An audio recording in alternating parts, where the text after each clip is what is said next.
भूर्भुवस्वः तत्सवितुर्वरेण्यं भर्गो देवस्य धीमहि धियो यो नः प्रचोदयात्।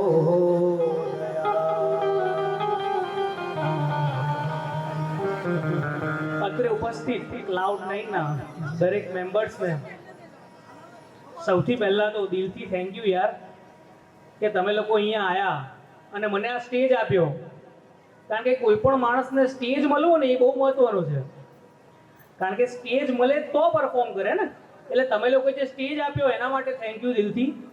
ઘણા બધા લોકો બહારથી આવ્યા છે અમારા મહેમાનો, એમને પણ ખૂબ ખૂબ ધન્યવાદ. અને એમ કહેવાય ને કે ડાયરો એટલે શું, આ પ્રશ્ન મને અવારનવાર પૂછાતો અને લોકો મને પૂછતા કે ડાયરાનો મતલબ છે શું. તો ડાયરાનો મતલબ કંઈક એવો બને છે કે ગામડું બોલે અને શહેર સાંભળે એને ડાયરો કહેવાય, કે રોટલી બોલે અને પીઝા સાંભળે એને ડાયરો કહેવાય, અને એનાથી વધારે સંસ્કૃતિ બોલે અને સંસ્કાર સાંભળે એને ડાયરો કહેવાય. આજે અહીંયા આપણે વાતો કરવાની છે ને, એવી તેવી વાતો નથી. આ વાતો કંઈક એવી છે ને કે આ વાતો પ્રેમનો એક કહેવાય ને કે ઝળહળતો પ્રકાશ છે, કે જેમાંથી હાસ્ય પણ છે, ભક્તિ પણ છે અને શરીરની અંદર રહેલી શક્તિ પણ છે. હવે એ તમારા ઉપર છે કે તમે આને કેવી રીતના લો છો. મારે તો અહીંયાથી એમ છે કે હું જે અહીંયાથી તમને પહોંચાડવા આવ્યો છું એ પહોંચાડવાનો પૂરેપૂરો પ્રયાસ કરીશ. એટલે એમ કહેવાય ને કે કલાકાર કંઈ એવો મોટો નથી, કલાકાર તો હું નાનો છું, પણ તમારા લોકોની અંદર જે છાપ છોડીને જવી છે ને એ બહુ મોટી છોડીને જવી છે, અને એનો જ પ્રયાસ રહેશે આખા પ્રોગ્રામ દરમિયાન. તો આવો મોગલમાની એક સ્તુતિ સાથે શરૂઆત કરીએ આજના કાર્યક્રમની.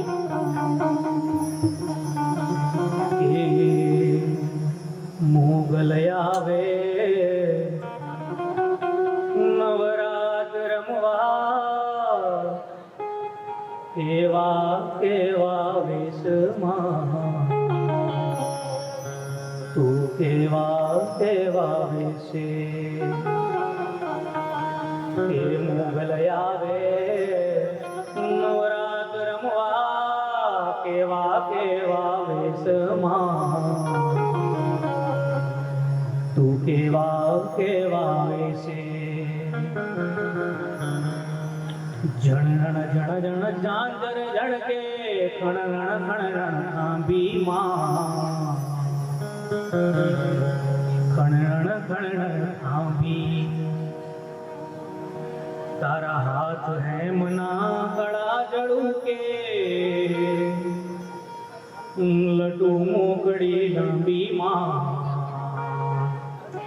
લટુ મોકળી લાંબી.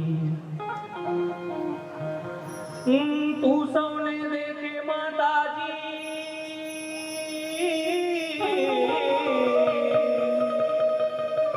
તું સૌને દેખે માતાજી, તુજને ન કોઈ દેખે. મોગલ આવે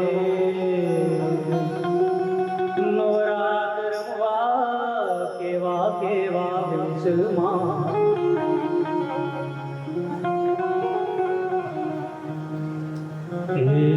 ડગલે પગલે કંકુ ઝરતા, માર્ગ રાતો રાતોમાં, માર્ગ રાતો રાતો. કે આ ચાંદનીનો ચંદરવો,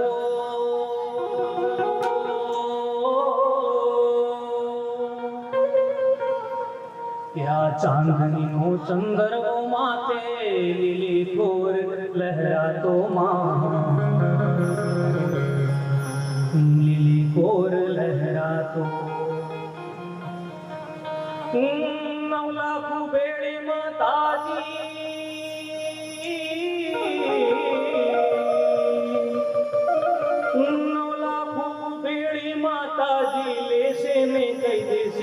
મુગલ આવે નવરાત રમવા કેવા કેવા વેશમાં તું કેવા કેવા વેશે તું 14 ભુવનમાં રહેતી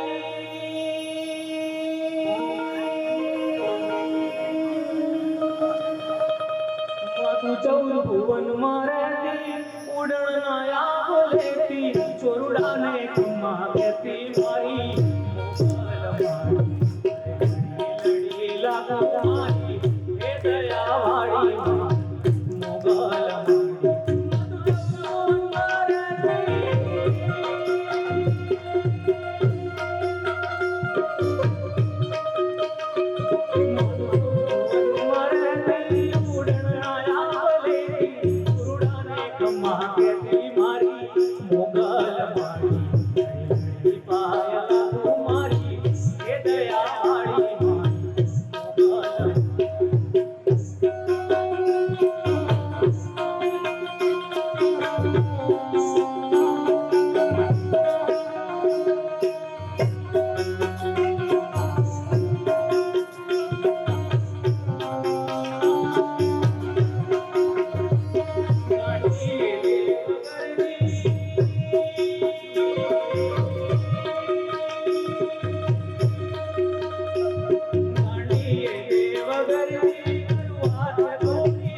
આટલા સરસ ગણપતિ છે અને આપણે લોકો દરરોજ બધા ગણેશ વંદના કરીએ છીએ નિયમ અનુસાર આરતી કરવા આવીએ છીએ પણ આમાંથી ઘણા બધા લોકોને એ નહીં ખબર હોય કે આપણે આ ગણેશ ચતુર્થી કરીએ છીએ કેમ કે આ ગણેશ ચતુર્થી કરીએ છીએ 9 દિવસ ગણપતિજીને લાવીએ છીએ અને પછી એનું વિસર્જન કરીએ છીએ એની પાછળનું કારણ શું તો એની પાછળનું કારણ એ છે કે ઘટના કંઈક એવી બને કે વેદવ્યાસ જ્યારે મહાભારત લખવાની હતી તે વખતે વેદવ્યાસ કહે કે મહાભારત લખે કોણ અને સુખરામ એમને કહે કે મહાભારત લખવા માટે ગણેશજીનો સંપર્ક કરો ગણેશજીને મળો અને વાત એવી થાય કે ગણેશજીને કહે કે તમારે મહાભારત લખવાની છે પણ ગણેશજી એવું કીધું કે હું લખવાની શરૂઆત કરું પણ એ લખવાની શરૂઆત કર્યા પછી હું ક્યાંય અટકીશ નહીં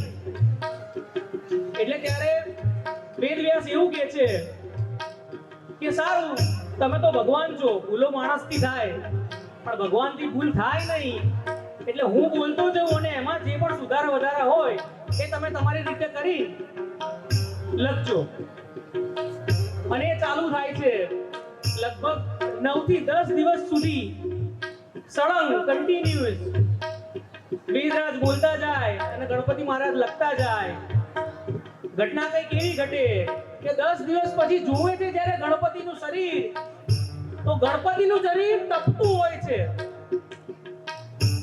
એ તપતા શરીરને જોઈને વેદરાજ એવું કહે છે વેદમુનિ એવું કહે છે કે ગણપતિ તમે મારી સાથે આવો અને એ ગણપતિને એની પાસે રહેલા એક તળાવ પાસે લઈ જાય છે અને ગણપતિને એની અંદર મૂકે છે કારણ કે એ શીતળતા મળે એ જરૂરી હતું તે વખતે એમના શરીર માટે અને એની અંદર મૂકે છે અને ત્યારે ગણપતિ એવું કહે છે કે તમે મારો તાપ ઉતારીને મને ટાઢક આપી છે, એટલે આ ગણપતિમાં જે ગણપતિ રાખશે અને જે ગણપતિનું વિસર્જન કરશે એના જીવનના તાપ આ ગજાનંદ પોતે ઉતારશે.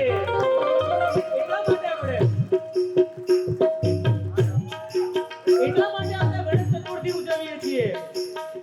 અને બીજો એક એવો અર્થ પણ થાય છે કે ગણેશ ચતુર્થી જે આપણે ઉજવીએ છીએ એ પછી આપણે ગણેશજીનું વિસર્જન કરીએ છીએ. એટલે એવું કહેવાય, એમાંથી એક શીખ કંઈક એવી છે કે જો ભગવાનને પોતાને પણ માટીમાં મળી જવું પડતું હોય તો આપણે તો યાર માણસ છીએ યાર.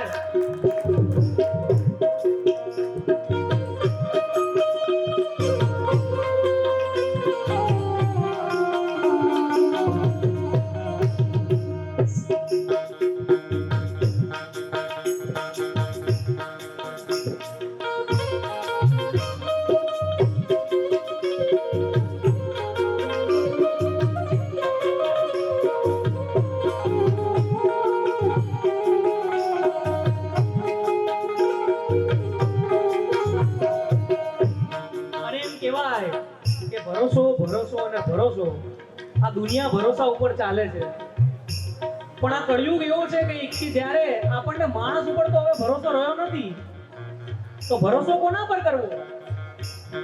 તો મને એવું લાગે કે જે માણસ સાચા દિલથી ભગવાન ઉપર ભરોસો કરી લે ને એને ક્યારેય વાંધો આવતો નથી કે ગણેશજીનું આટલું સરસ અહીંયા સ્થાપના થઈ હોય.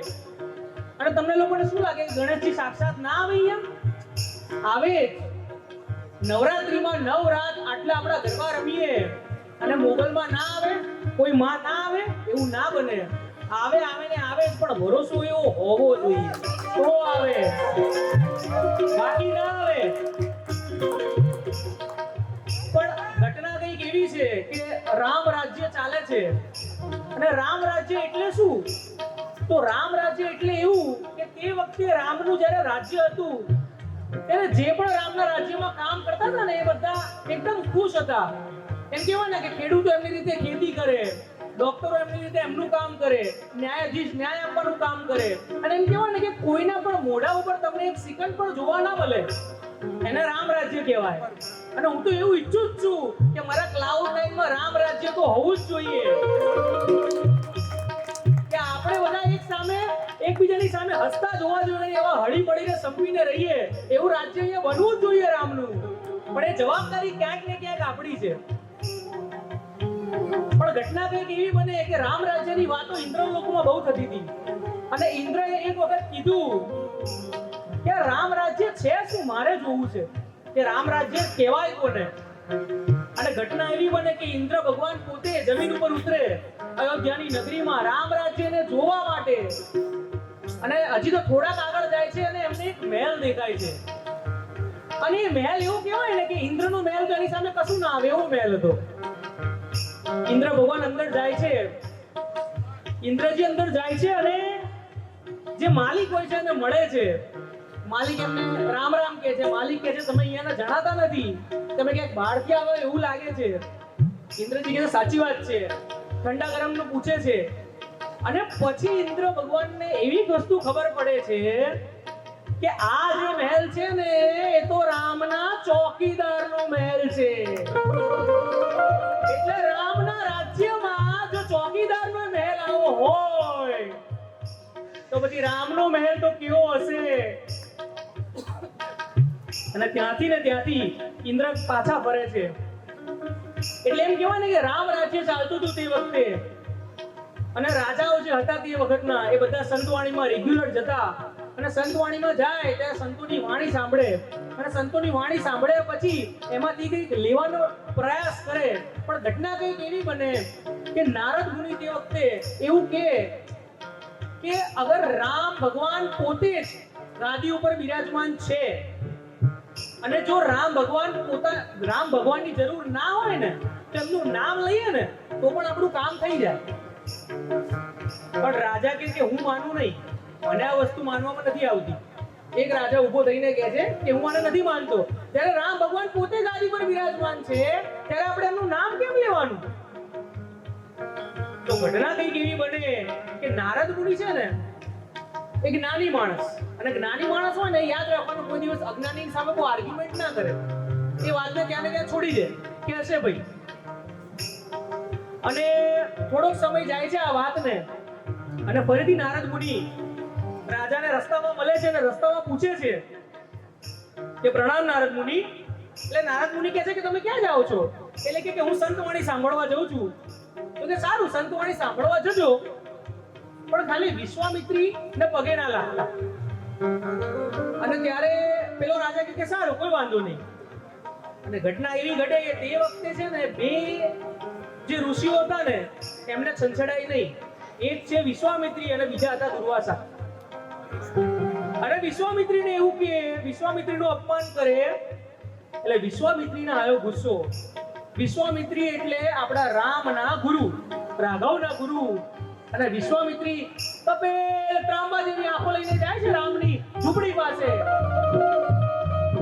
લક્ષ્મણજી મહારાજ જોવે છે. લક્ષ્મણજી મહારાજ કહે છે આવો આવો ગુરુ, હું તમારી શું સેવા કરી શકું?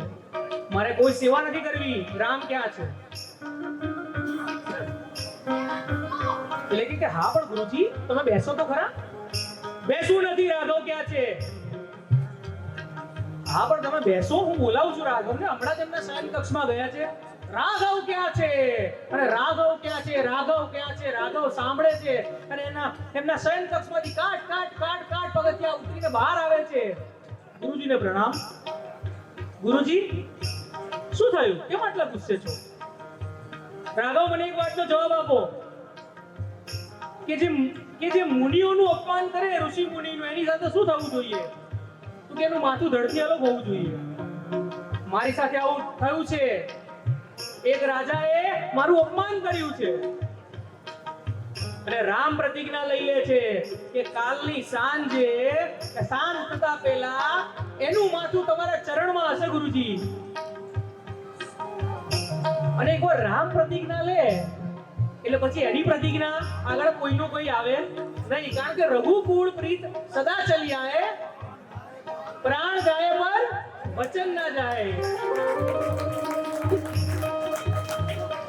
અને વાત એવી થાય કે આ વસ્તુની રાજાને ખબર પડે છે. રાજા પાસે નારદ મુનિ પાસે જાય છે કે નારદ મુનિ આ તો તમે મને ફસાઈ દીધો યાર, કે આ તમે મને ફસાઈ દીધો યાર, આ તો મને મારી નાખશે. એટલે કે એક કામ કરો, ત્યાં પહાડની ઉપર અંજની માતા બેસે છે, અંજની માતા પાસે જતા રહો, તમે બચી જશો. રાજા જાય છે પહાડની ઉપર. અંજની માતાને મારા પ્રણામ. અંજની માતાના દર્શન કરે છે અને કહે છે કે મને એક રાજાએ મારી નાખવાની ધમકી આપી છે. એટલે અંજની માં કહે છે કે તું મારા શરણે આવ્યો છું, અહીંયા બાજુમાં બેસી જા, તારો વાળે વાંકો નહીં થાય. અને રામાયણ પછી તો કોઈ હતું નહીં હનુમાનજી પાસે કરવા માટે. એટલે હનુમાનજી એકદમ ફ્રી હતા. એટલે હનુમાનજી એમના નિયમ પ્રમાણે અંજની માની સેવા કરવા પહોંચે છે. અને ત્યાં સેવા કરતા કરતા અંજની માં કહે છે કે એક રાજા આપણા શરણે આવ્યો છે, એક રાજા એને મારી નાખવાની ધમકી આપી છે અને તારે એને બચાવવાનો છે. એટલે હનુમાનજી પૂછે છે કે કોણ રાજા છે? એટલે કે એ બધી વાત પછી, પણ જો મારું ધાવણ ધાવ્યું હોય ને તો આ રાજાનો વાળે વાંકો ના થવો જોઈએ. અને ઘટના એવી બને કે હનુમાનજી રાજા પાસે જાય છે કે શું થયું, કોણે આવી પ્રતિજ્ઞા લીધી છે? એટલે એલા જે રાજા હતા એમને તો ખબર જ હતી કે હનુમાનજી તો રાઘવના ભક્ત છે. એટલે કે તમે ખાલી તમારી જોડે રાખો ને. એટલે કે જોડે રાખો એટલે શું, મને ખબર હોવી જોઈએ ને કે તને કોણ મારવાનું છે. અને ઘટના કઈ એવી ઘટે કે ઘડીએ ઘડીએ પૂછપૂછ કરવાથી છેલ્લે કહે છે કે મને મારવાની પ્રતિજ્ઞા લીધી છે અવધપતિએ. એટલે કે હે કોણે? એટલે કે રામ ભગવાને. અને હનુમાનજી કહે છે એની મમ્મી પાસે પાછા જાય છે, અંજની માં પાસે, અને કે યાર મમ્મી પૂછતા તો હોવ તમે માં, આ અંદરો આને લડાઈ દીધા, હવે શું કરવાનું? અને એવું ઘટના ઘટે કે રાજાને કહે છે કે અત્યારે તું ઘરે જતો રહે, મને વિચારવા દે, તારો વાળે વાંકો નહીં જાય, અત્યારે જતો રહે. અને નિયમ અનુસાર હનુમાનજી રામ પાસે જાય છે અને રામની પાસે બેસીને નમન કરે છે.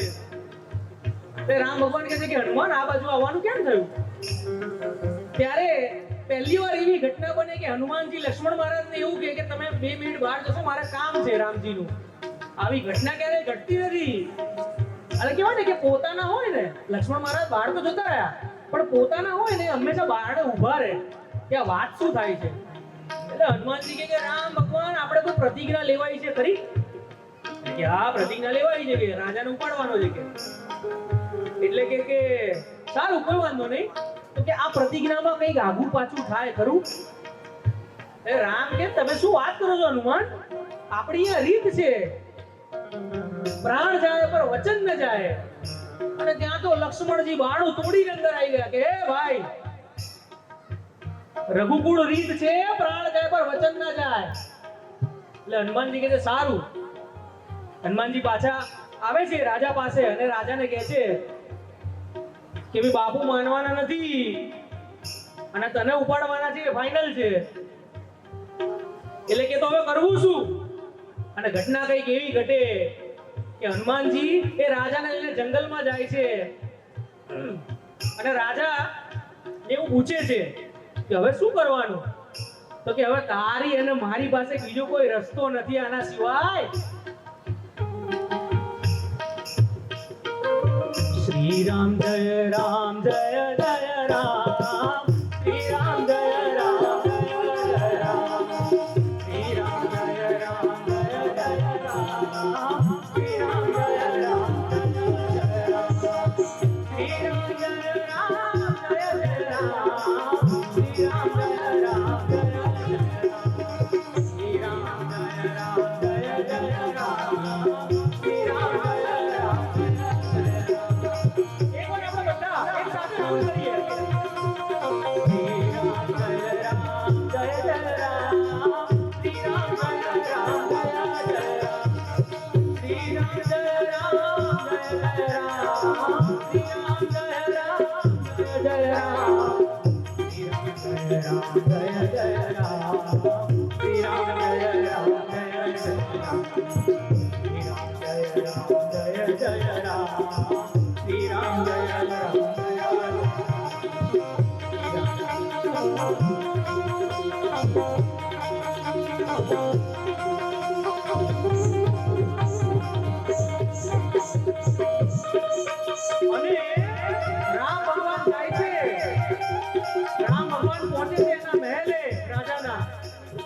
ત્યાં જોવે છે તો રાજા મળતો નથી.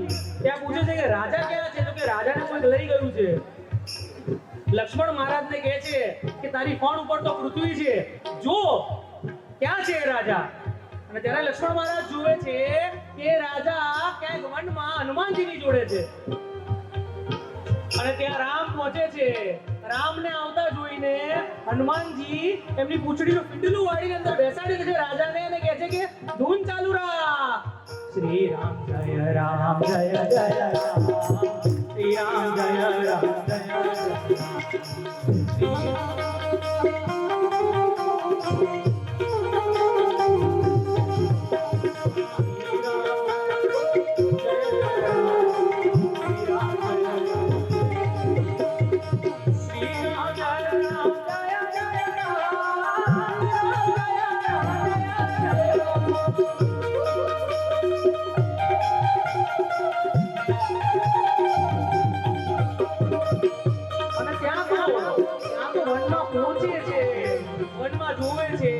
કે સામે હનુમાન છે.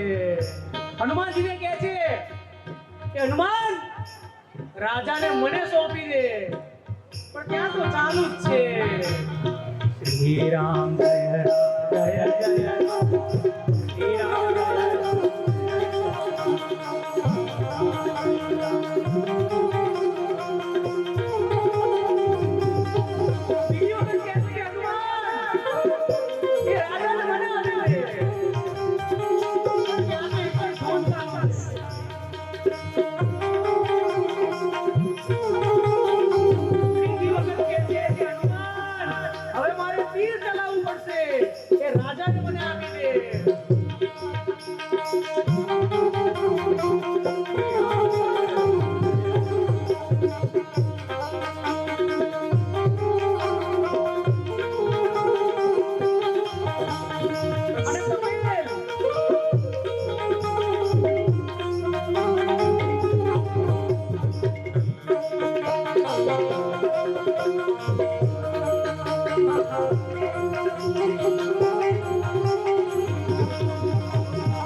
ધનુષમાંથી પણ એના દિલમાંથી નીકળતું હોય ને એવું લાગે છે, કારણ કે રાવણ સામે લડવામાં પણ રામ ભગવાનને આટલી તકલીફ નહોતી પડી જેટલી તકલીફ આજે હનુમાનની સામે લડવામાં પડે છે.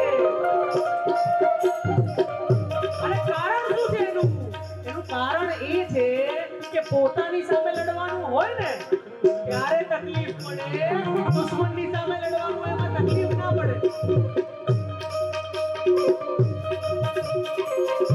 અને થાય છે એવું કે બાણ છૂટે છે અને આ બાજુથી રામ ભગવાનનું બાણ અને ત્યાંથી રામનું નામ, રામના નામની સામે રામનું બાણ તૂટીને ભૂક્કો થઈ જાય છે યાર.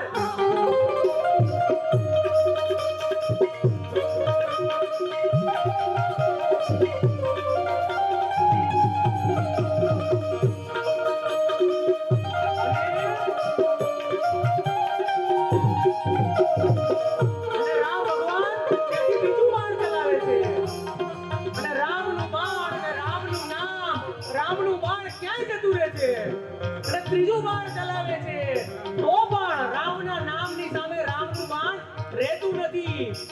એમ કહેવાય ને કે પહેલી વખત આખી રામાયણમાં લક્ષ્મણજી મહારાજે રામ ભગવાનના ચહેરા ઉપર એક ઉલઝન જોઈ કે આવું તો ક્યારેય જોયું નથી યાર, કે રામ ભગવાનની આ પરિસ્થિતિ લક્ષ્મણ મહારાજ જોઈ ના શક્યા. અને થોડા સાઈડમાં જઈને બાજુમાં જઈને કરતું તીર છોડ્યું લક્ષ્મણ મહારાજે અને વાગે છે હનુમાનજીના હૃદયમાં, હનુમાનજીના દિલમાં. અને એમ કહેવાય કે હનુમાનજીના દિલમાં જેવું વાગે છે ને એવું તો લોહી ચાલુ થઈ જાય છે નીકળવાનું, દ્રબાંગ દ્રબાંગ દ્રબાંગ એવું લોહી નીકળવાનું ચાલુ થાય છે. ત્યારે વાગે છે તીર હનુમાનને અને મૂર્છિત થઈ જાય છે રામ ભગવાન.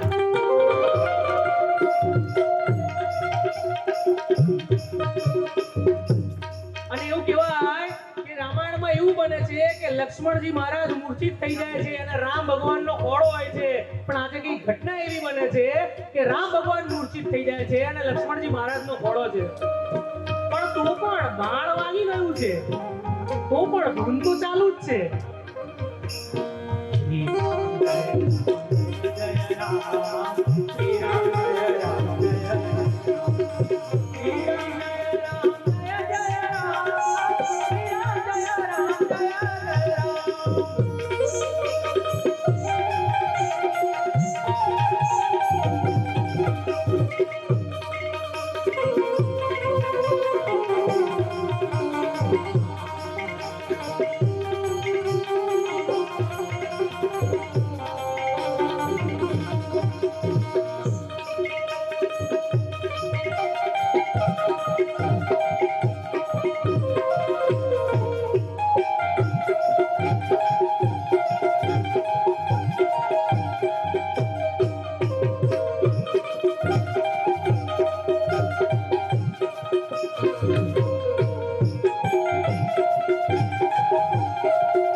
પણ ધૂન ચાલુ છે અને ઘટના કઈક એવી ઘટે કે રામ ભગવાનની આંખો ખુલે છે, મૂર્છિત અવસ્થામાંથી બહાર રહી જાય છે અને રામ ભગવાનની આંખોમાંથી આંસુ વહે છે અને ત્યાં હનુમાનજીના હૃદયમાંથી લોહી વહે છે.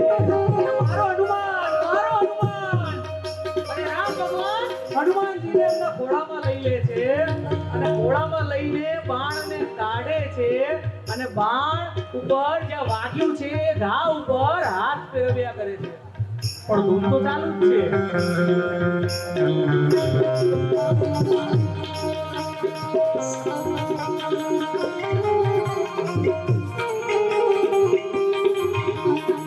એ ધૂન ચાલુ ને ચાલુ છે, ધૂન ચાલુ ને ચાલુ છે અને એમાં તો હનુમાનજીની આંખો ખુલે છે અને હનુમાનજી જોવે છે કે પ્રભુ તમે? તો કે હા હનુમાન, જ્યાં સુધી તારો આ ઘા ના રૂજાય ને ત્યાં સુધી મારો હાથ ફરવાનો બંધ નથી થવાનો હનુમાન.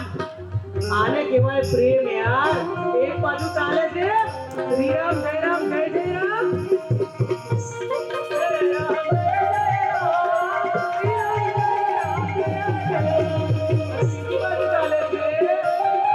બીજી બાજુ ચાલે છે જય હનુમાન જ્ઞાન ગુણ સાગર જય કબીર લોક ઉજાગર રામ દૂત લિખ બલતા જય ગુરુ ભગવાન પિતા મહાવીર વિક્રમ બદલ દ્વાર મંદિર ગંગી ગંગલ વિરાન બેદા ગાન મંદિર કે હાથ કરો જાવે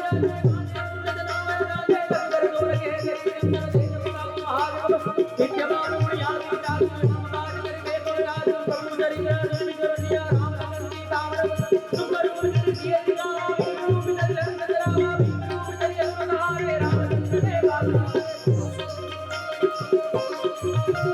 आने केवाय प्रेम यार आने केवाय प्रेम राम અને હનુમાન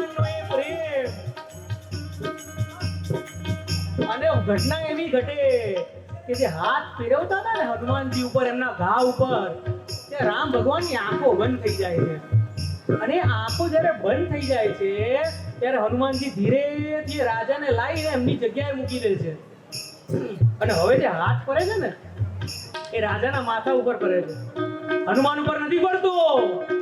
અને જેવી રામ ભગવાનની આંખો ખુલે છે ત્યાં તો હનુમાનજી કહે છે કે હે મારા નાથ, જેના માથા ઉપર તારો હાથ હોય એનો કોઈ ક્યાં વાળો આંખો કરી શકે યાર?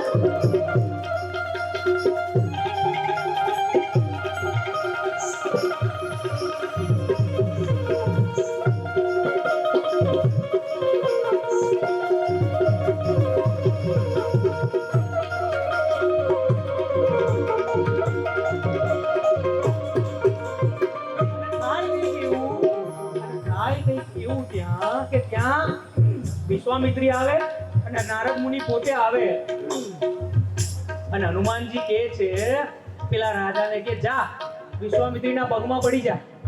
અને ત્યાં વિશ્વામિત્રીના પગમાં જ્યારે પડે છે ને ત્યારે હનુમાનજી બોલે છે કે ભગવાન તમારી પ્રતિજ્ઞા પૂરી થઈ, તમે પ્રતિજ્ઞા લીધી હતી કે સાંજ થશે એ પહેલા એનું માથું એ વિશ્વામિત્રીના ચરણમાં હશે અને અત્યારે વિશ્વામિત્રીના ચરણમાં જ છે. ભગવાન એને માફ કરી દો.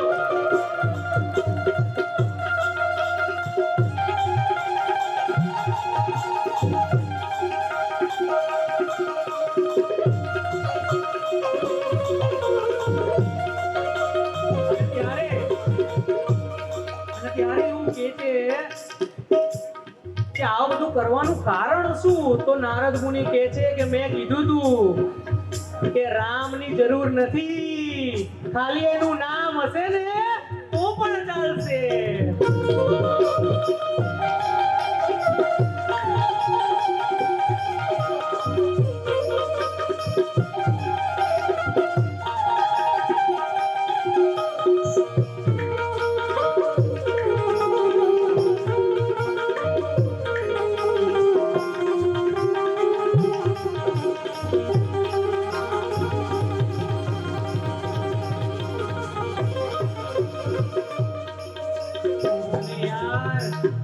શું પ્રેમ કહેવાય એ તો વિચારો તમે યાર.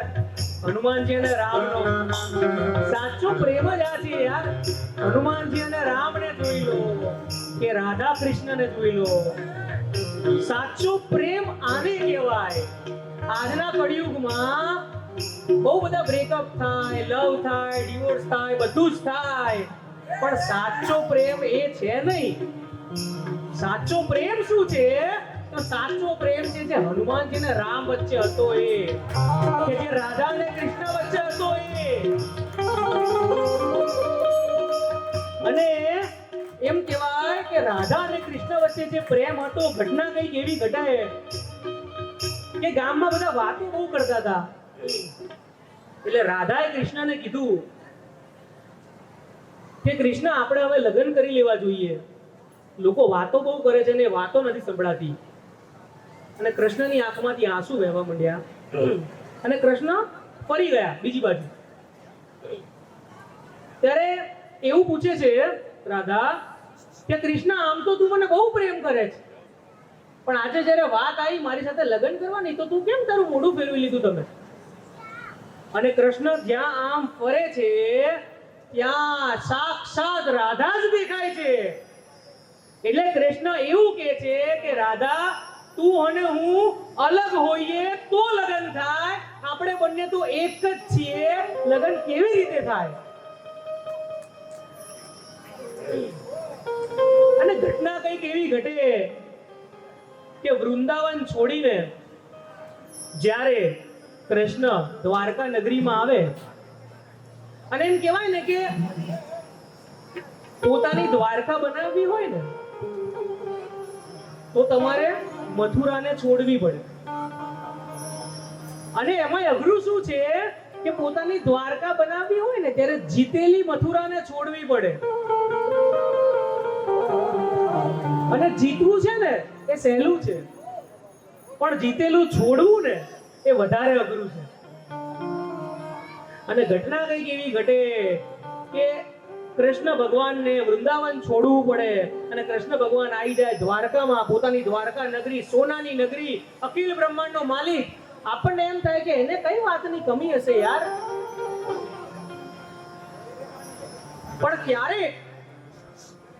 પણ ક્યારેક એવું થાય કે કૃષ્ણ ભગવાનના હૃદયમાં બેસીને જોઈએ ને તો ખબર પડે કે રાધાથી અલગ રહેવાની એ વીરની લાગણી શું છે એમની અંદર યાર. કે આને પ્રેમ કહેવાય, પ્રેમ બલિદાન માંગે. પ્રેમ હંમેશા બલિદાન માંગે અને એ બલિદાન શ્રી કૃષ્ણએ આપ્યું છે. દ્વારકાની એ સોનાની નગરી, એની એક નાની બારી ખોલીને એ બારીમાંથી દેખાય વૃંદાવન. અને જ્યારે વૃંદાવનને જોતા હશે ને શ્રી કૃષ્ણ, ત્યારે એમ થાય કે આવું જ કંઈક કહેતા હશે શ્રી સાઈરામ દવે લખેલી.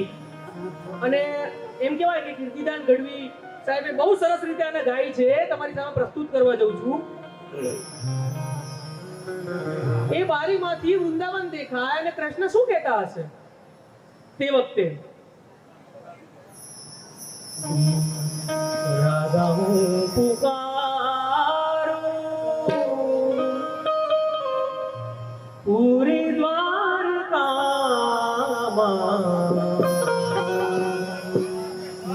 મને મારી રાધા વિના સોનું સોનું લાગે.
રાધા તારી યાદો મને કાંટા જેવી લાગે.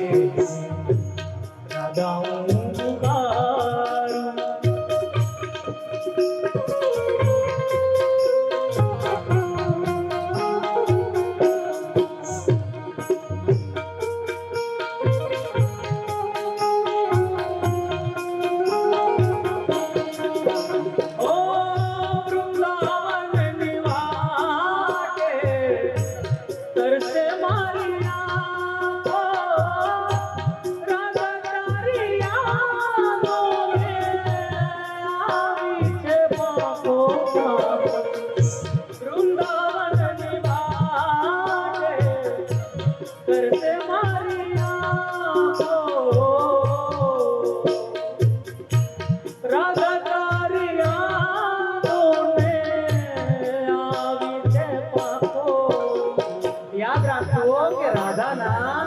ઝાંઝરે પણ કૃષ્ણને એટલો જ પ્રેમ કર્યો હતો અને કૃષ્ણની મુરલીએ પણ રાધાને એટલો જ પ્રેમ કર્યો હતો તારી ઉંદરના પડદા પડે છે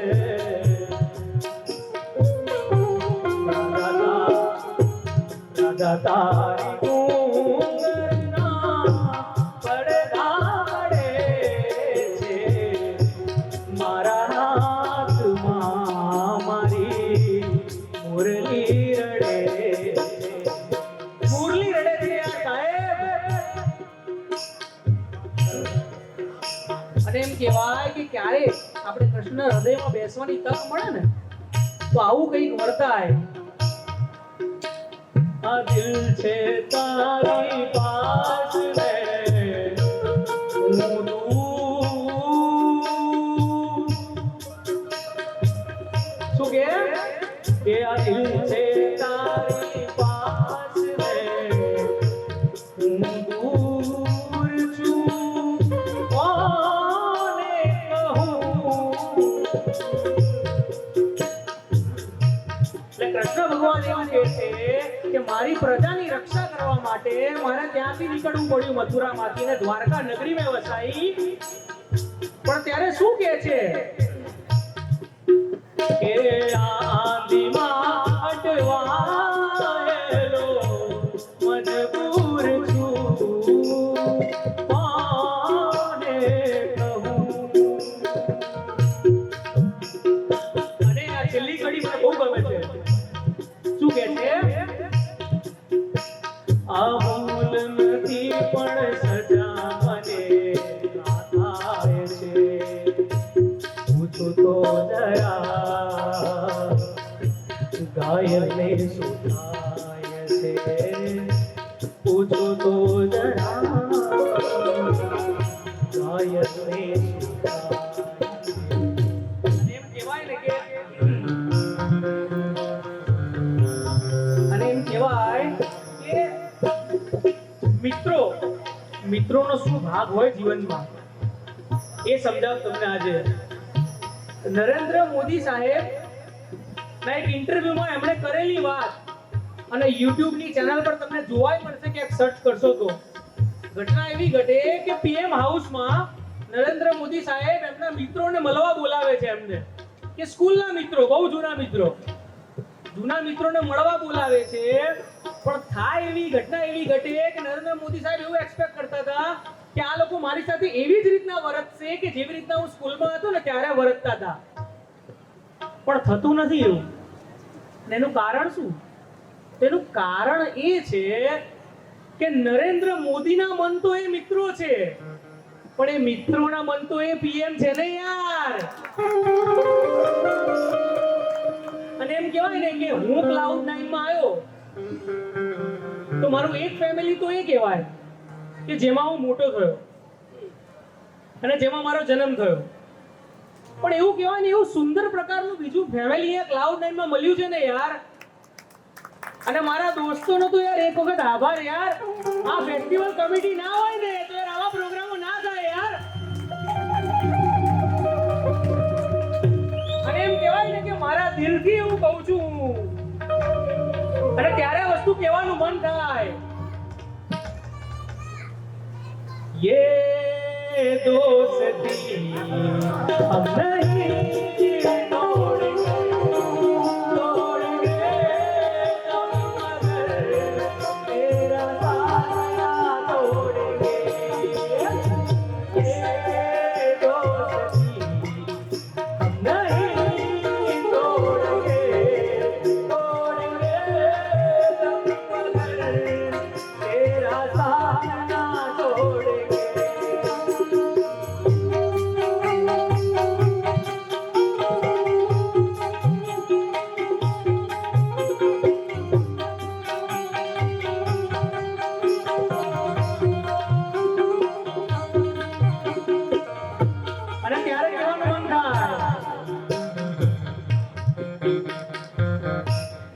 किसी के हाथ में हीरा किसी के कान में हीरा मुझे हीरो से मतलब क्या मेरे तो यार है कि किसी के कान में हीरा में हीरा, मुझे हीरो से मतलब क्या, मेरे तो यार है हीरा।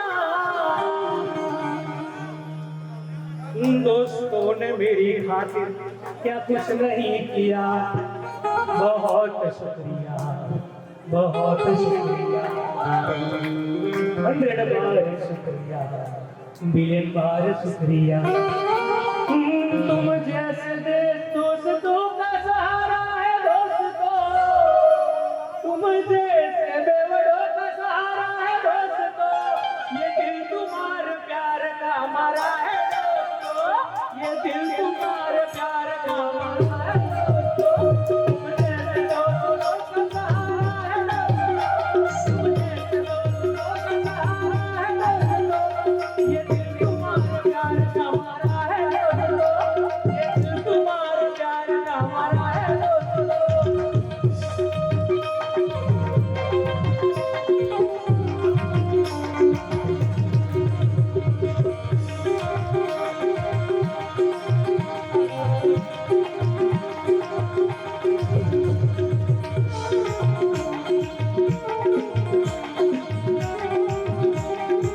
अरे प्यारे कौन बनता है?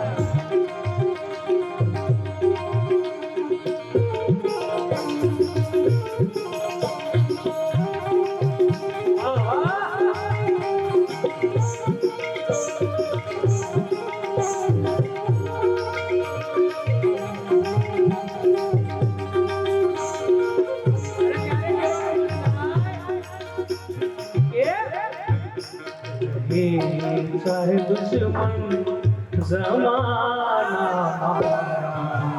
सलामत रहे, दोस्ताना रहे, चाहे दुश्मन जमाना हमारा सलामत रहे, दोस्ताना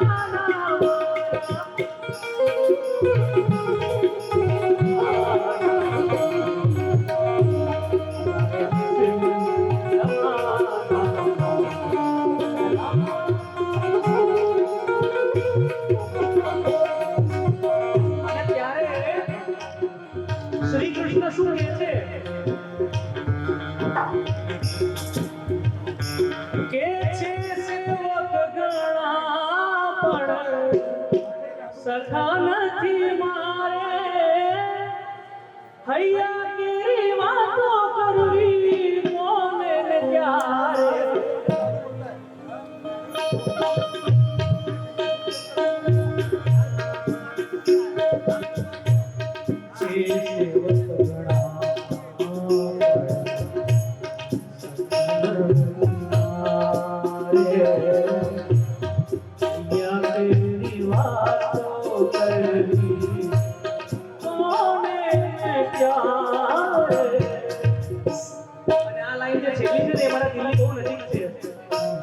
કૃષ્ણ પરમાત્મા અખિલ બ્રહ્માંડનો માલિક, એમ આપણી કોઈક વિશ હોય એમ એની કોઈક વિશ તો હોય ને યાર, તો એની કોઈ ઈચ્છા છે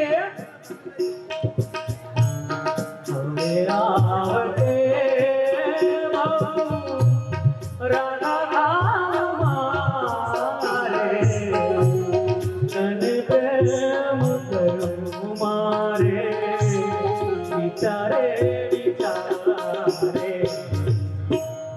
રાધા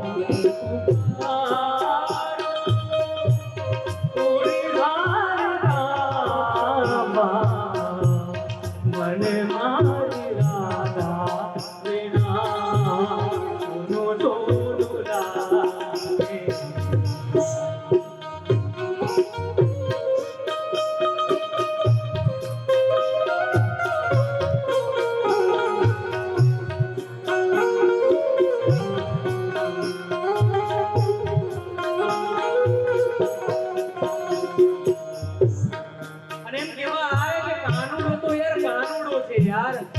એની લીલા સમજાતી નથી, બસ જીવીએ જઈએ છીએ, બસ ક્યાંક ને ક્યાંક જીવ્યા કરીએ છીએ, એની લીલા ક્યારેય સમજાતી નથી યાર।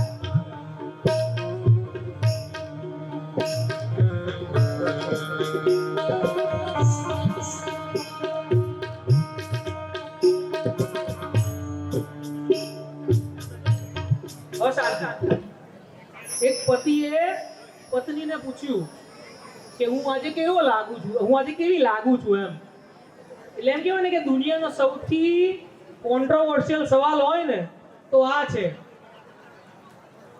કારણ કે સારું કહી ના શકે અને ખરાબ તો બોલાય નહીં.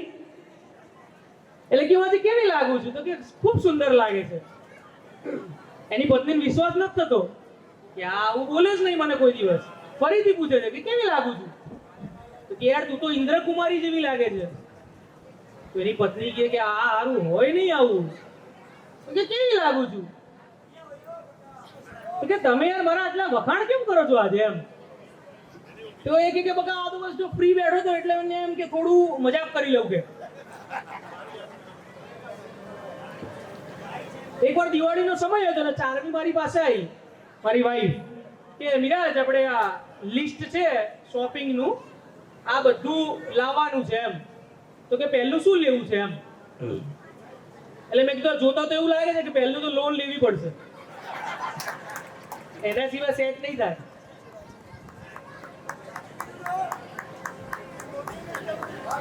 બહુ મોટી હતી. એક પતિ અને પત્ની બેઠા હતા અને પતિ ક્યાંક બહાર ગયો અને પત્નીએ ફોન કર્યો કે ક્યાં છો. આ પણ બીજો કોન્ટ્રોવર્શિયલ સવાલ, ક્યાં છો. હવે જવાબ શું આપવો. તમે એમ કહો કે ગાડીમાં છો, તો કે હોર્ન વગાડો. અને આ વિડીયો કોલની તો જ્યારથી સિસ્ટમ થઈ છે ને બોસ, એવા ભરાયા છે ને આ બધા કે ના પૂછોની વાત. અને ફોન કર્યો કે ક્યાં છો. એટલે કે બકા ખબર છે આપણે ગઈ દિવાળીમાં એક જ્વેલરી લેવાની હતી. એટલે પત્ની કે હા હા હા હા. પત્ની તો ખુશ થઈ ગઈ. એટલે કે તને ખબર છે આપણી પાસે રૂપિયા નહોતા, આપણું બજેટ ઓછું થઈ ગયું હતું, પૂરું થઈ ગયું હતું. એટલે કે હા હા હા. તે વખતે તો મારી કેટલી સેલેરી નહોતી. તો કે હા હા હા બરાબર બરાબર બરાબર. એટલે પત્નીને તો એમ જ હતું. એટલે કે બસ એ જ જ્વેલરી શોપની બાજુમાં વાળ કપાવું છું. અને પછી તો શું સાહેબ માર્યો છે ઘરે જઈને. પણ એમ કહેવાય ને કે આ ભારતની ધરતી, આ ભારતની ભૂમિ અને એવા એવા શૂરવીરોને જન્મ આપ્યો છે આ ભારતની ધરતીએ કે જેની વાત ન થાય. ક્યાંક ને ક્યાંક ઘણા બધા લોકો મને એવું કહે કે તમે આ બધી વાતો કરો છો, તો આ બધી વાતોની પાછળ કારણ શું એમ, અમારું કંઈક બોલો. એટલે મેં કીધું તે કંઈક કર્યું હોય તો તુંય કે તો તારું બોલું. હવે તે ગામના બૂચ માર્યા સિવાય કંઈ કર્યું નથી તો તારી કેવી રીતે વાત થાય. અને એમ કહેવાય કે જ્યારે આ ભારતની ધરતી ઉપર, જ્યારે ભારતમાં હિન્દુ ધર્મ ઉપર સવાલ ઉઠ્યો અને હિન્દુ ધર્મ જ્યારે ખતરામાં હતો, તે વખતે બે ઘોડે સવાર બાગડતા બાગડતા ધૂળોની ડમરી ઉડાડતા ઘોડો લઈને ચાલતા ચાલતા નીકળે છે ઘોડાની ઉપર. અને ઘટના એવી ઘટે કે આગળ જતા એક ખાઈ આવે છે. એ ખાઈને ઓળંગવાની હોય છે. ત્યારે એક ઘોડે સવાર બીજા ઘોડે સવારને કહે છે કે મારાથી આ ખાઈ કુદાશે નહીં એમ. ત્યારે બીજો ઘોડે સવારે પહેલા ઘોડે સવારને કહે છે કે પાછળ 25,000ની મોગલોની સેના આવે છે, જો આપણે આ કૂદશું નહીં ને તો નાના નાના ટુકડા કરી નાખશે, એટલે કૂદવું તો પડશે જ. અને તે વખતે જે પહેલો ઘોડે સવાર હોય છે બીજા ઘોડે સવારને કહે છે કે તમે થોડા સાઈડમાં જાઓ અને પહેલો ઘોડે સવાર 10 ડગલા પાછળ રહીને ધૂળની ડબરીઓ ઉડાડતા ઉડાડતા બાકાજીક કરતા કરતા એક ખાઈ કુદાવે છે અને એકદમ મોટી મજલ કપાય છે. અને ત્યારે એવું બને કે એની હિંમત જોઈને બીજા ઘોડે સવારને પણ હિંમત થાય છે અને બીજો ઘોડે સવાર પણ એ ખાઈ કુદાવે છે અને સામેની બાજુ જાય છે. એક દિવસ થાય, એક રાત થાય, કંઈ ખાધું નથી, ભૂખ્યા છે. બીજો દિવસ થાય અને બીજી રાત થાય અને બીજી રાત જ્યાં અડધી થાય છે ને ત્યારે એક ઘોડે સવાર એ બીજા ઘોડે સવારને કહે છે કે સાંભળો છો, આ પ્રસંગ બહુ જ સરસ છે, વાતો નહીં પ્રસંગમાં ધ્યાન. એમ કહે છે કે સાંભળો છો. હવે સાંભળો છો બોલે છે એનો મતલબ શું થયો કે એક ઘોડેસવાર સ્ત્રી છે અને બીજો ઘોડેસવાર પુરુષ છે. કે સાંભળો છો, મારાથી હવે આ ઘોડો નહીં ચલાવાય, કારણ કે મને પ્રસૂતિની પીડા થાય છે. યાર વિચાર તો કરો યાર, 9 મહિના 9.5 મહિના જેના પેટમાં જતા હોય અને એ ઘોડેસવાર, ત્યારે જે એના છોકરા મળે ને, એના છોકરા જે બને ને, એ છોકરાઓ ભારતનું નામ કરે અને એ શૂરવીર થાય. અને એમ કે છે પેલો ઘોડેસવાર બીજા ઘોડેસવારને કે તમે મારા ઘોડા ઉપર આવી જાઓ, એને બેલડ કહેવાય. એટલે પેલો ઘોડેસવારે બીજા ઘોડેસવાર, જે સ્ત્રી ઘોડેસવાર હોય છે, એને એમની જોડે લે છે અને પછી એમને એવું કહે છે કે સ્ત્રી ઘોડેસવાર હોય છે કે મને એકાંતમાં લઈ જાઓ. અરે યાર તમે મર્યાદા તો જુઓ યાર, ત્યાં બંને એકલા છે, પાછળ કોઈ નથી, આખા વનમાં બંને એકલા છે, પણ છતાંય સ્ત્રી ઘોડેસવાર એવું કહે છે કે મને એકાંતમાં લઈ જાઓ. આ મર્યાદાના આપણે લોકો યાર બાળકો છીએ યાર. આ આપણા પૂર્વજો હતા. અને એમ કે છે દૂરથી એક મંદિર દેખાય છે અને એ મંદિરમાં જ્યારે અંદર જાય છે ત્યારે બીજો ઘોડેસવાર અંદર જાય છે, જે સ્ત્રી ઘોડેસવારો છે અંદર જાય છે અને મંદિરના બારણા બંધ થાય છે. હવે તમે એક વસ્તુ વિચારો કે બંને એકલા છે, સ્ત્રી અને પુરુષ, પણ છતાંય પુરુષ બહાર ઉભો રહે છે, સ્ત્રી અંદર જાય છે અને બંને બારણા બંધ થાય છે. તમે વિચાર તો ખરો યાર, કેવી ઘટના હશે. અને કંઈક થાય એવું કે પેલો ઘોડેસવાર, જે પુરુષ ઘોડેસવારો છે, બહાર આંટા મારતો હોય છે અને બસ એ જ રાહ જોતો હોય છે કે અંદરથી કોઈ સારા સમાચાર આવે. અને અંદરથી સમાચાર આવે છે, અંદરથી જે સ્ત્રી ઘોડેસવાર હોય છે એ એવું કહે છે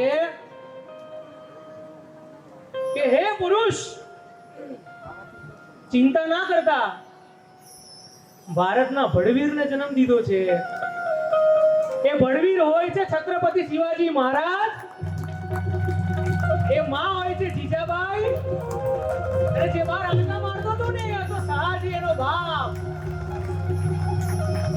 જ્યારે આવી ઘટનાઓ ઘટે ને ત્યારે બને આવા શૂરવીરો યાર. એમને એમ નથી થતું યાર. આ દેશ માટે એ લોકોએ પોતાના માથા આપી દીધા છે યાર. ત્યારે એમની વાતો કરવાનું મન થાય. અને ત્યારે આપણો ઝવેરચંદ મેઘાણી, આપણો કવિ લખે એ આવમાં યુગેલ ચાંદલો ને જીજાબાઈ રે આવ્યા બાળરે જીજાબાઈ રે આવમાં યુગેલ ચાંદલો ને જીજાબાઈ રે આવ્યા બાળરે જીજાબાઈ રે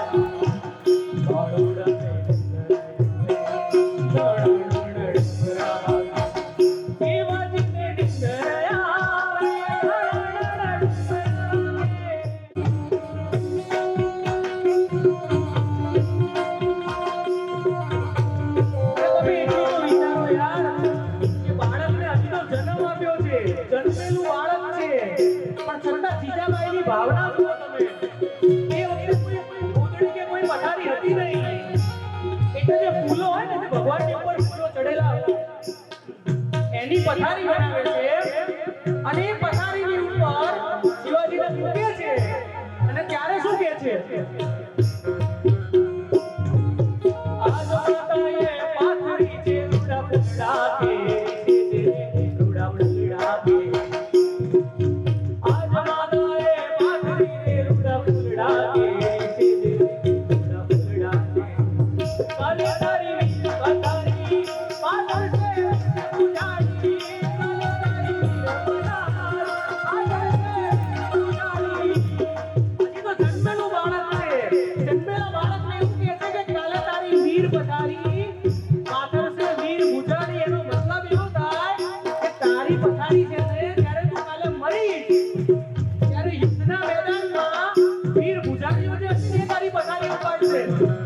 એટલે જન્મેલા બાળક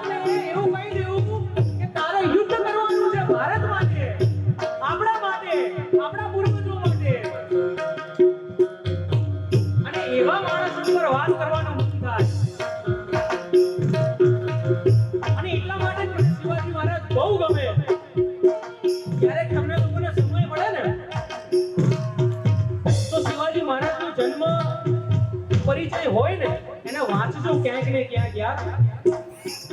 અને એમ કહેવાય ને કે બાપ શેર તો બેટા સવા શેર, એવો જ હતો સંભાજી યાર. કદાચ તમે લોકોમાંથી કોઈએ છાવા મૂવી જોયું હોય કે નહીં મને ખબર નથી, પણ એવો જ હતો સંભાજી. હિન્દુ ધર્મ માટે એણે પોતાના પ્રાણ આપી દીધા. ઔરંગઝેબ એવું કહેતો હતો કે ઇસ્લામ કબૂલ કરી લે, અમે તને જવા દઈશું, પણ ઇસ્લામ કબૂલ નથી કરતો એ સંભાજી. એમ કહેવાય કે પહેલા એની એક આંખ કાઢે, બીજા દિવસે બીજી આંખ કાઢે, ત્રીજા દિવસે એના નખ કાઢે, એના હાથ કાપે, પગના નખ, પગના પગ બધું કાપે, પણ છતાં પણ ઇસ્લામ કબૂલ નથી કરતો. એમ કે હું શિવાજીનો દીકરો છું, હું ઝૂકું નહીં. અને ત્યારે કે આવી બધી ઘટનાઓને જ્યારે યાદ કરીએ ને ત્યારે ઔરંગઝેબને રાત્રે ઊંઘ ના આવતી અને એને સપનામાં સંભાજી મહારાજ દેખાતો. અને જ્યારે સંભાજી મહારાજ મર્યા ને ત્યારે ઔરંગઝેબ એવું બોલ્યો હતો કે હે સંભાજી, જો તારા જેવો મારો એક દીકરો હોત ને તો આખી દુનિયા ઉપર હું રાજ કરત યાર.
ભારતની ધરતીએ કેવા વીર પુરુષોને જન્મ આપ્યો છે યાર. મને તો ગર્વ છે કે મારો જન્મ આ ભારત દેશમાં થયો છે.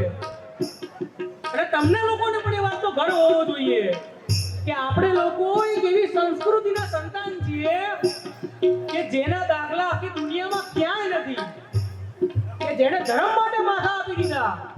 એવી સંસ્કૃતિના હું અને તમે સંતાન છીએ યાર.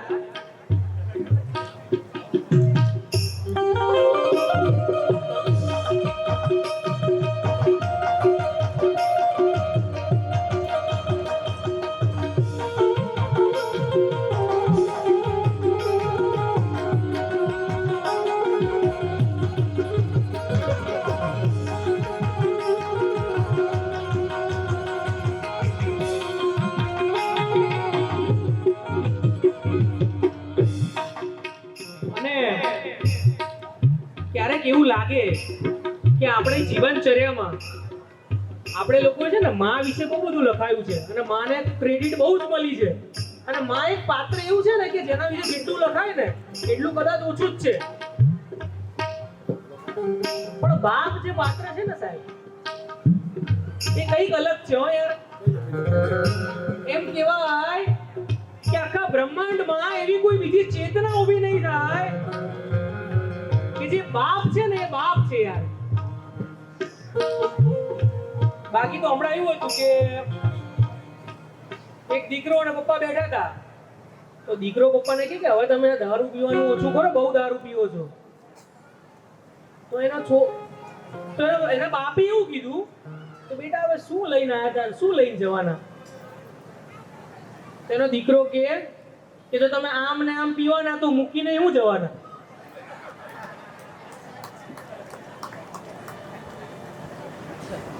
એક બાપ ને દીકરો બેઠા હતા એટલે પપ્પાએ દીકરાને રૂપિયા આપ્યા કે લાઇટ બિલ ભરવાનું છે.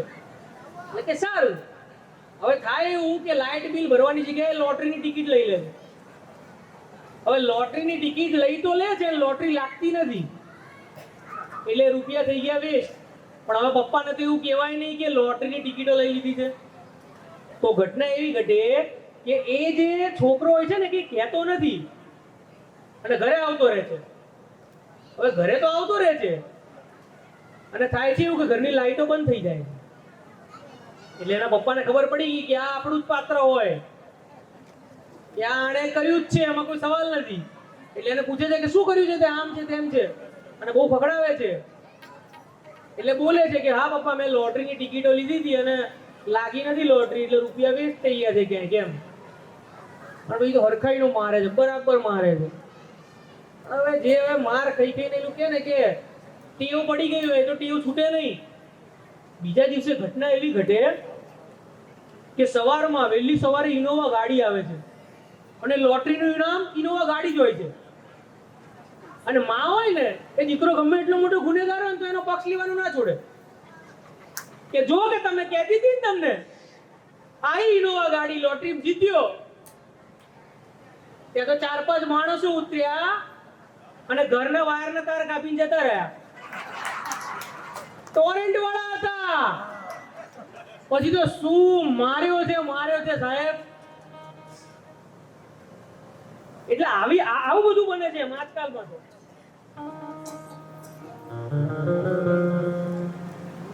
જેટલું એમ કહેવાય ને કે પિતા, ફાધર, બાપ, એ બધાનું જેટલું, જ્યાં સુધી હું સમજ્યો છું ને, જેટલું મહત્વ,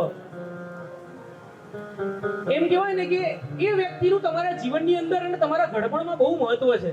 એ ક્યારેય ભૂલતા નહીં. અને ત્યારે એવું કહેવાનું મન થાય કે જો આપણો બાપ છે ને એ આપણી છત છે. યાદ રાખજો, આપણું જ્યારે નામ લખાય ને ત્યારે પાછળ આપણા બાપનું નામ આવે છે યાર. એ આપણી છત છે. અને બાપ એવું જ એક પાત્ર છે આખા અખિલ બ્રહ્માંડમાં કે જે જ્યારે જતો રહે ને એ પછી વધારે સમજાય છે. અને જ્યારે બાપ એવું કહેતો હોય ને ખોખારો ખાઈને કે હું નહીં હોઉં ને ત્યારે ખબર પડશે. બહુ સાચું હોય છે યાર. જ્યારે જતો રહે છે ને પછી એ વસ્તુ સમજાય છે કે આ તો યાર સાચું કહે છે, મારો બાપ સાચું કહેતો હતો. તો એમ કહેવાય ને કે માં એ વાત્સલ્યનું વહેતું ઝરણું છે કે જેમાં પ્રેમ રૂપી પ્રવાહ છે ને હંમેશા વહેતો જ રહે. પણ યાદ રાખજો યાર, કે બાપ છે ને એ ઝરણામાં પડતો વરસાદ છે, કે વરસાદથી એ પ્રેમ વધતો રહે છે. કે જે માનો પ્રેમ છે ને એમાં ક્યાંક ને ક્યાંક તો તમારા બાપનો પણ હાથ છે. અને એમ કહેવાય ને કે લોકોએ ઝરણાની વાત તો બહુ કરી છે, પણ મારે છે ને આજે વરસાદની વાત કરવી છે તમારી લોકોની સામે. અને જે વરસાદ છે એ બાપ છે. અને એમ કહેવાય કે માં એવું વિચારે કે આજે બપોરે મારો છોકરો ઘરે આવશે ને તો શું ખાશે, કે આજે સાંજે મારો છોકરો શું ખાશે. પણ બાપ એક જ એવો વ્યક્તિ છે આખી દુનિયામાં જે હંમેશા એવું વિચારતો હોય કે આજથી 5 વર્ષ રહીને કે આજથી 10 વર્ષ રહીને મારા છોકરા છોકરીઓ શું ખાશે અને શું પીશે અને એમનું શું થાશે. એ બાપ હોય છે યાર. આમ એવું કહેવાય ને કે પોતાની પાસે પૈસા ના હોય, પોતાની પાસે આખા ગામનો ઉધાર હોય, પણ તમારા માટે એફડી માં જે રૂપિયા જોડતો હોય છે ને યાર, એ હોય છે બાપ.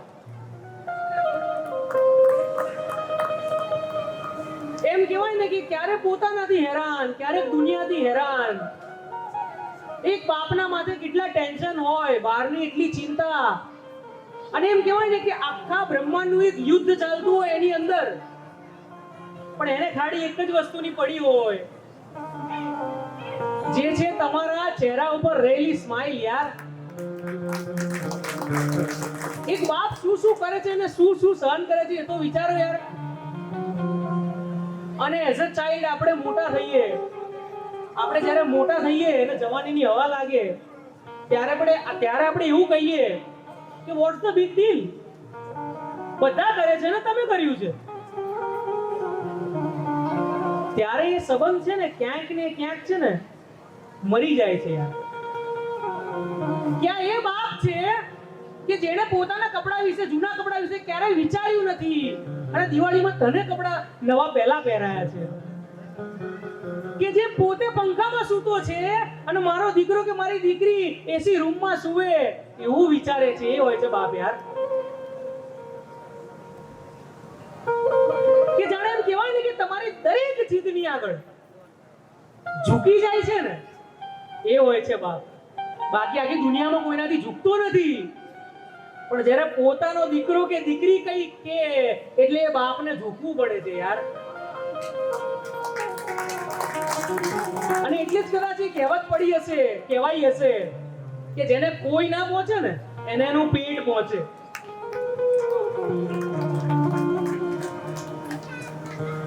અને આપણે કેવું છે કે આપણે જવાનીમાં આગળ વધી જઈએ છીએ, રૂપિયા કમાવા માંડીએ છીએ, જવાનીમાં નવી હવા લાગે છે, નવા દોસ્તો બને છે, નવા લોકો મળે છે, અને ક્યાંક ને ક્યાંક છે ને તમે તો યાર જવાનીમાં આગળ વધી જાવ છો, પણ યાદ રાખજો યાર એ બાપ છે ને ક્યાંક પાછળ છૂટી જાય છે યાર.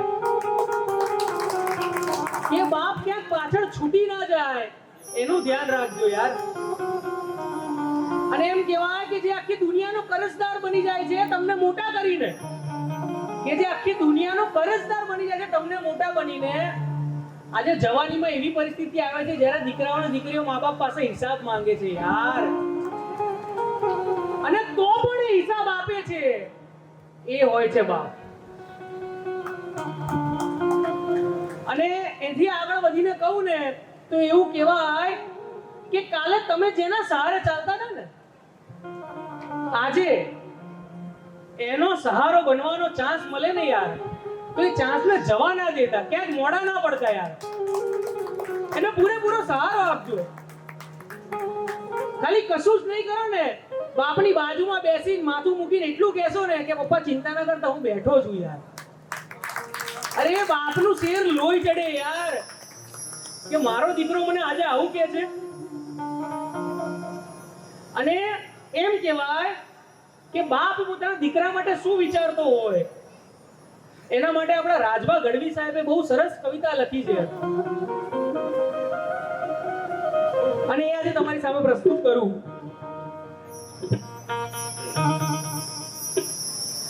ઉપાધિ કોઈ તું કરવા હજી હું બાપ બેઠો, હજી તારો બાપ બેઠો છું.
એવું કહે છે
ગરીબી આટો મારી ગઈ હતી, બહુ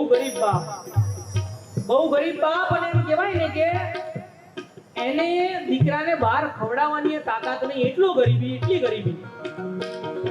અને ત્યારે બાપ એવું કહે છે કે દીકરાને લઈને મેળામાં જાય છે. ઘટના કંઈક એવી ઘટે કે જેવું દીકરો ચકડોળ જોવે છે ને તો કે મારે આમાં બેસવું છે. બાપ અંદરથી રડે છે યાર કે મારી પાસે બેટા તને બેસાડવાના રૂપિયા નથી. થોડેક આગળ થાય છે કે મારે આ ખાવું છે, પણ એ બાપ પાસે રૂપિયા નથી યાર. શું કરે? પરિસ્થિતિનો માર્યો છે. થોડો આગળ જાય છે, ચોકલેટ જોવે છે, ચોકલેટ ખાવી છે. કેવી રીતે અપાવે? રૂપિયા નથી, ગરીબ છે. પણ ઘટના કઈક એવી ઘટે કે એ જ મેળામાં એ દીકરો ક્યાંક ખોઈ જાય છે. એના બાપથી વિખૂટો પડી જાય છે. હવે બાપથી વિખૂટો પડી જાય છે ને ત્યારે એવું બને કે એ જે હોય છે ને લોકો એની આજુબાજુ આવે છે, નજીક આવે છે એની, અને એને કહે છે કે ચલ તને ચકડોળમાં બેસાડું. તો એ રડે છે કે મારે તો મારો બાપ જોઈએ છે યાર. પછી એમ કહે છે કે તને આ ખવડાવું, મારે મારો બાપ જોઈએ છે. તને ચોકલેટ અપાવું, ના યાર મારે મારો બાપ જોઈએ છે. કહેવાનો મારો મતલબ એ છે કે દુનિયામાં ઘણા બધા પરિબળો હશે કે આજે તમારે જોઈતું હશે ને તો કાલે તમને એ પરિબળો અપાવશે, એ લોકો અપાવશે. પણ બાપ એક વખત જીવનમાંથી ગયો ને પછી એ પાછો નથી આવતો યાર. પછી તમે ગમે તેટલું રડો એનો કોઈ મતલબ નથી. એટલે એના જીવતા જીવ એને સાચવજો યાર. અને બાપ અને દીકરા માટે મેં 2 લાઈનો લખી છે, મારી પોતાની લાઈનો છે જે તમને કહું કે હે ભગવાન તું મારો જીવ લઈ લે, પણ ખાલી મને એટલું કહી દે મરતા મરતા કે મારા બાપને મારા પર ગર્વ છે કે નહીં. કે સપનાઓ આજે મારા છે, સપનાઓ આજે મારા છે, પણ એ જોયેલા તો મારા બાપે છે ને યાર. અને જો એને જોયેલા છે તો એને તોડવા નથી. હે ભગવાન તું મને એટલું કહી દે કે મારા બાપને મારા ઉપર ગર્વ છે કે નહીં. કદાચ હું જીતી ના શક્યો હોઉં દુનિયાની નજરમાં, એ પણ એને છે મંજૂર, એને એટલે બાપને, કે હું જીતી ના શક્યો હોઉં દુનિયાની નજરમાં, એ પણ મારા બાપને મંજૂર છે. પણ મારે તો જીતવું છે મારા બાપની નજરમાં, કારણ કે એ મને મંજૂર છે યાર. કે ભગવાન મળતા મળતા ખાલી એટલું કહી દે કે મારા બાપને મારા ઉપર ગર્વ છે કે નહીં.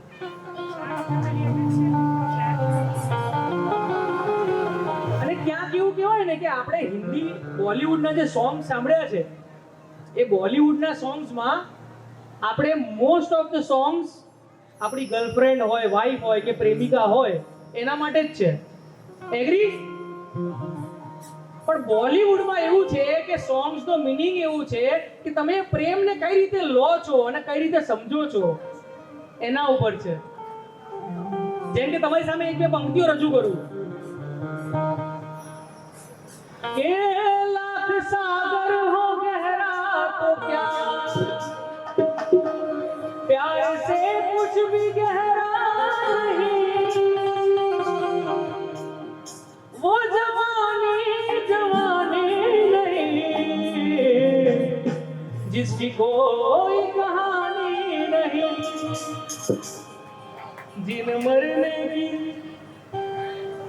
जिन मरने की किसको पड़ी प्यार कर ले घड़ी तो घड़ी जिंदगी की ना टूटे घड़ी प्यार कर ले घड़ी तो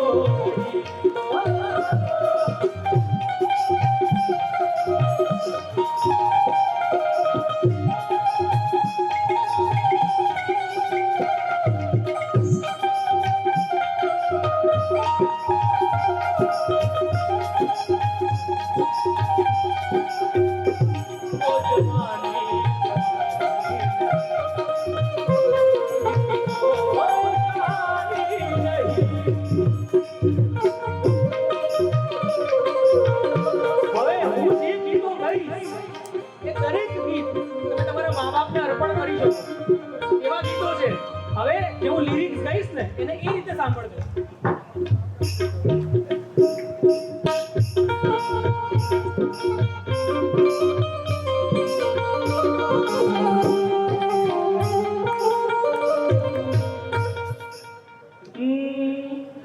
तुम्हें क्या बताऊं कि तुम मेरे क्या हो, मेरी जिंदगी का तुम ही आसरा हो. मैं आशा की लड़ियां यूं ही ना पिरोती अगर तुम ना होते, अगर तुम ना होते हमें और जीने की चाहत ना होती. अगर तुम ना होते, अगर तुम ना होते. અને હવે આજના જમાનામાં એવું થાય છે કે બ્રેકઅપ ઘણા થાય છે, ડિવોર્સ ઘણા થાય છે. કોર્ટમાં ઊભા રહીને પતિ પત્ની એકબીજાને કહે કે તે આમ કર્યું ને તે આમ કર્યું. અરે યાર ધિક્કાર છે આવા પ્રેમને. જો ખાલી આ બે લાઈન જીવનમાં ઉતારી લે ને તો આખું જીવન સફળ થઈ જાય. કઈ લાઈન?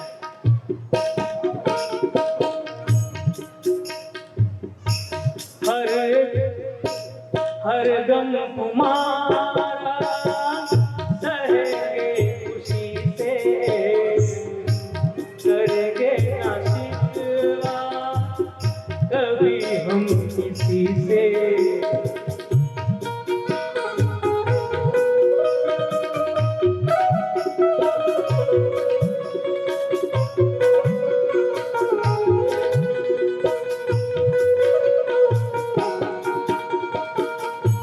हर गम तुम्हारा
इंतजार करते हैं तेरी उम्मीद में इंतजार करते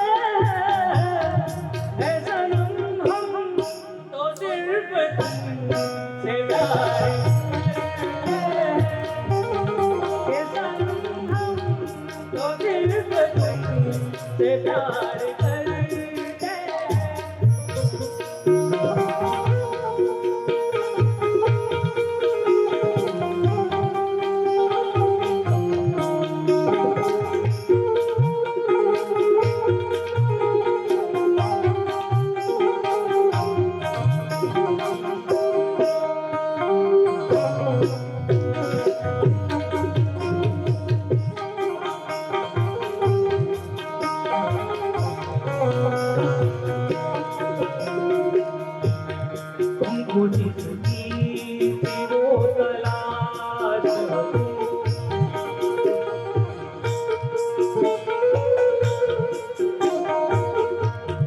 खुशबू का मेरी है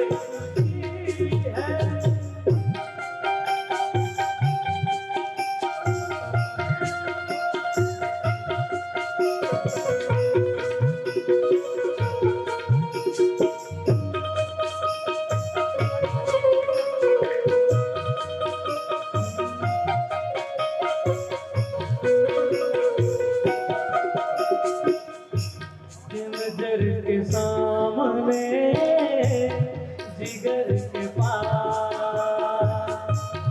नजर के सामने जिगर के पास कोई रहता है वो हो तुम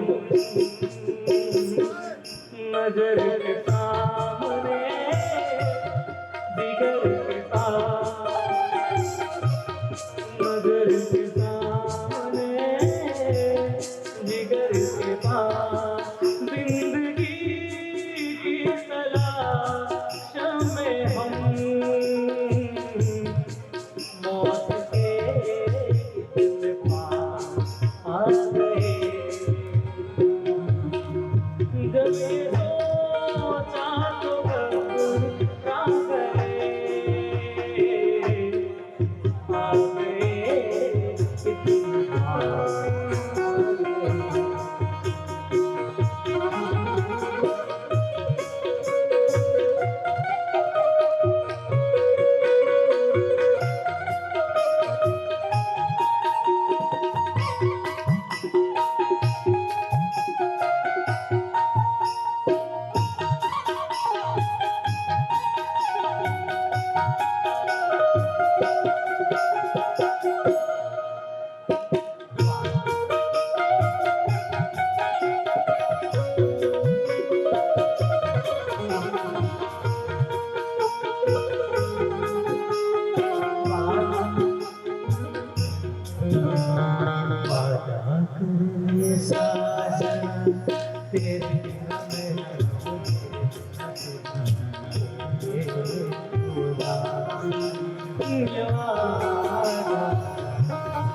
હવે બોલિવૂડના સોંગ્સ તો બહુ થઈ ગયા યાર. હવે થોડા આપણા દ્વારકાના નાથને યાદ કરીએ કે દ્વારકાનો નાથ મારો રાજા છોડ દે એણે મને માયા લગાડી રે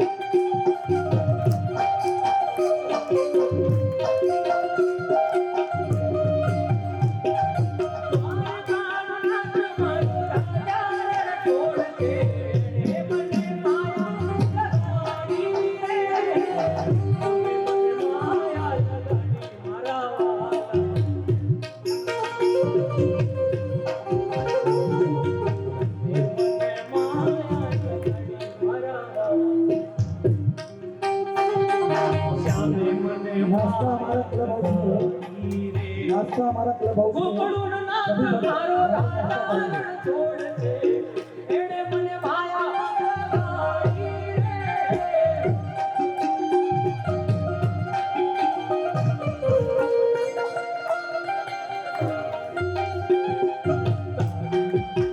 તાળી પાડતો મારા રામજી રે તાળી ના પાડતો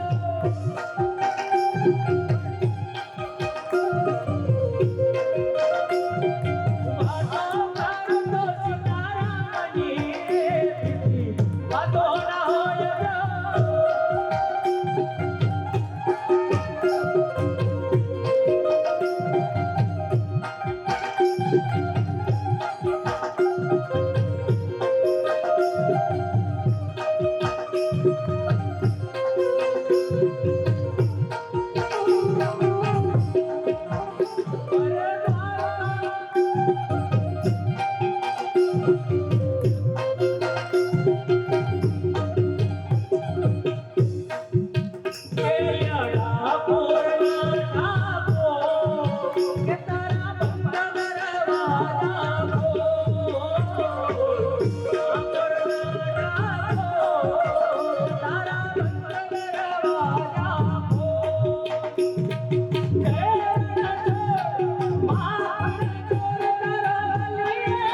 મારી સખી થઈ નવા મળવાની મારી સખી થઈ નવા મળવાની મારી સખી થઈ મેળા મળી ગયો તું મારા મેળા મળી ગયો તું મારા એ મારો છેડો ના જા કહી દઉં છું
યાર